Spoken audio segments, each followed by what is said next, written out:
This segment of our One World Education Agenda is a Parents 411. We talked about navigating the education system, but in this YouTube segment, we're going to talk specifically about the importance of parental involvement in reducing suspensions and expulsions of students from Connecticut public schools. With me are Anne-Marie de Graffenreich. She's an attorney, and she works for the Department of Children and Families in the Education Division. And Mildred Doty, who is also an attorney, and she's a Deputy Assistant Public Defender in the Juvenile Post-Conviction and Reentry Unit. Now, I would like for the both of you to tell parents what they can do to prevent their children being suspended and certainly being expelled from school. So, start by telling us the two most important things you have, and you give us two different things. So go ahead. Go ahead. The first most important principle, and I think it's true for parents generally when they're dealing with schools, is to stay as informed as possible.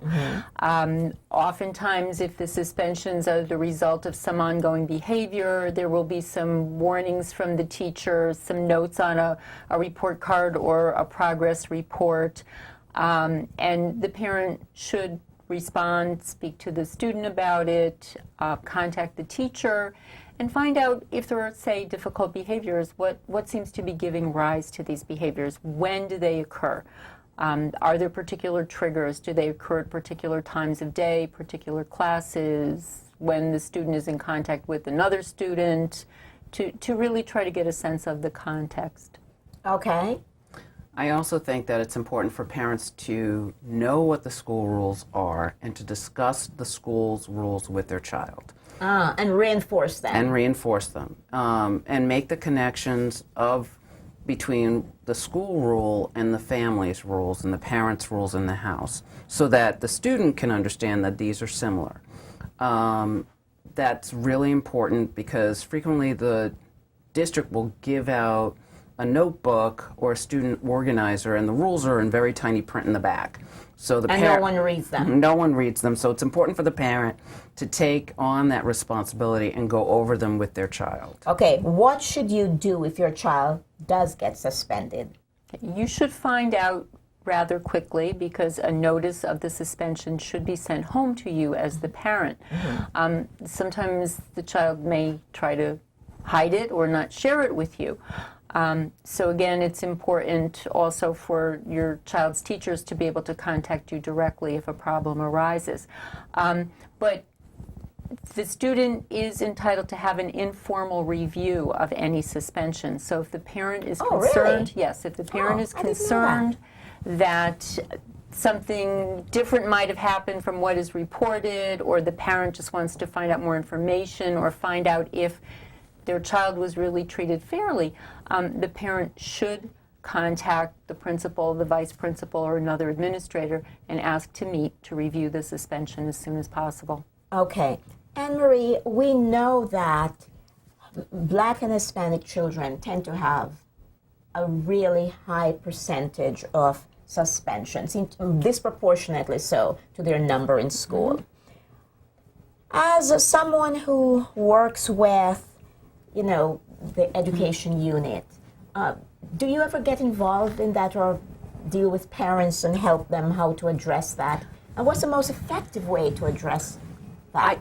I don't work with parents directly because the children that I work with are children who are in foster care. Okay. But what I do is typically what any attorney would do when they're trying to ensure that the child stays in school and stays on track. And what I would do is review the record and talk to the child and see what happened or did not happen, relating back to what Mildred said about talking and doing a review of exactly what happened. What can happen is a child is suspended for something that they did, and if the child is a special ed child, this may be something that is related to their disability. I see. Now, you said, are parents are allowed to have a hearing, or Some kind of evaluation of what led to the suspension? Right, it's not a formal hearing because a suspension isn't considered to be as serious as an expulsion. But the parent is entitled to meet with a member of the school staff to review what happened. As Anne Marie said, to look at the records. Did anybody write up a report of the incident? What is going to be in the student's file?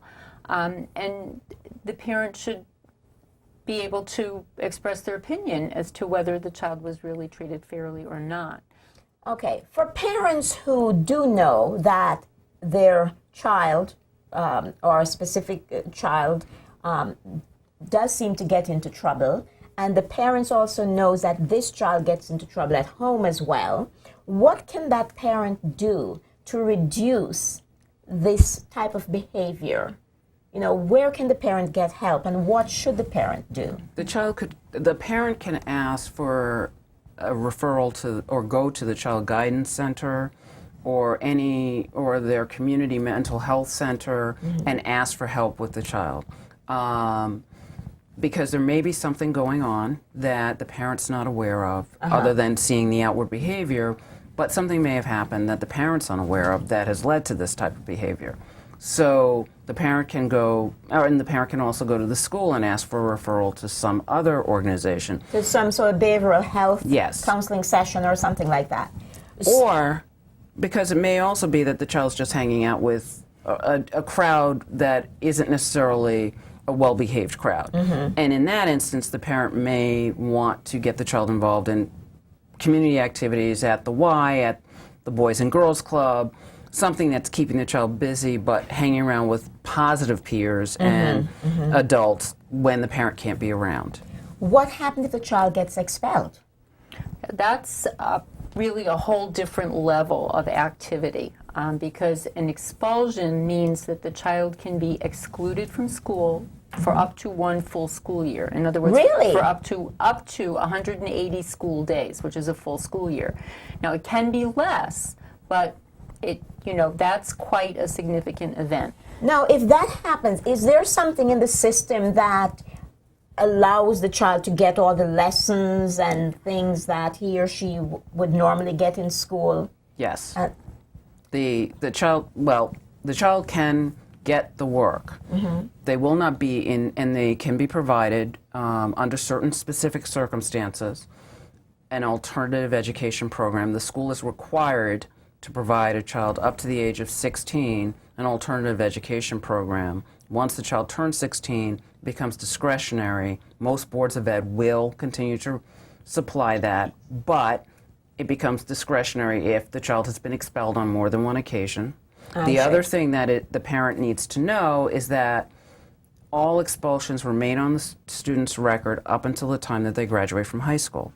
I see. So now you said that the school there, they have to provide an alternative education. Is this same as sending the child to an alternative high school? Outside. It's different. It's different. So it's not necessarily providing alternative education in a facility.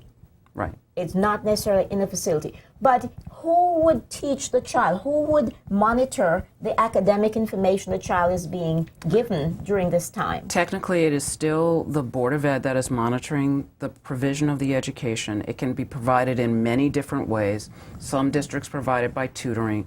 The district is not required to provide more than 2 hours a day of education, 2 structured hours, which is why I said the student can keep up because they are getting all of their coursework, but they are only being provided 2 hours of structured tutoring or instruction each day. Some districts have expanded that, but it's still not the five solid hours, 5.5 hours that most school districts provide each student in a regular classroom setting. So we want to say to parents, in terms of your child getting suspended and God forbid getting expelled from school, that you, the parent, can do quite a bit to reduce the amount of suspensions by working with your child, working with the school, knowing what is happening with your child, knowing if the child has suspensions, getting help with behavioral issues, talking with your child and finding out what is happening, why this child is getting into so much trouble in school, and talking with the teachers, creating a partnership with your school, because expulsion is really severe, and as you just heard, the child can be expelled for up to a year, and in that time, the school district only has to provide 2 hours of structured learning per day. That will not prepare your child for a college education or even for graduation in a timely manner. So again, we are going to recommend that you go to the Parents' Guide to Special Education in Connecticut. We are going to put up on the screen for you now a list of websites. They're all going to be at the oneworldpi.org/education site on our website, where you can go and find a lot more information. And we also have a video titled Profiling Connecticut Juvenile Justice System that tells you what happened when your child gets into the juvenile justice system. My guests for this program have been Anne-Marie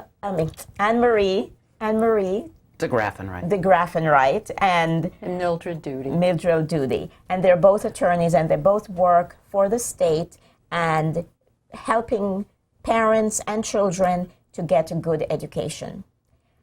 Follow us on Twitter and on YouTube, and visit us on Facebook. This is One World Education Agenda. Good night, everyone.